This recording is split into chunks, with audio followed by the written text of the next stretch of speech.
8. Ang saranggula. Gumawa ng laruan ang kuya. Gumawa siya ng saranggula. Kawayan ang kanyang ginamit. Pinalutan niya ito ng manipis na papel.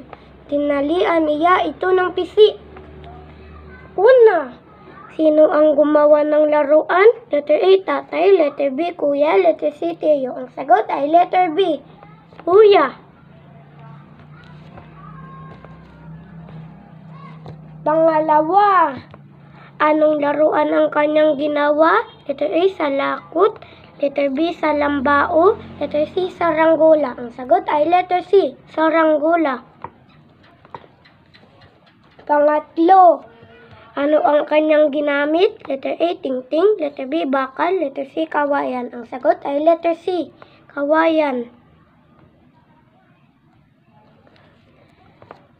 Pang-apat, anong papel ang kanyang pinambalot dito? Letter A, maikli. Letter B, manipis. Letter C, makapal. Ang sagot ay letter B, manipis. Panglima, ano ang itinali niya rito? Letter A, pisi. Letter B, lubid. Letter C, sinulid. Ang sagot ay letter A, pisi.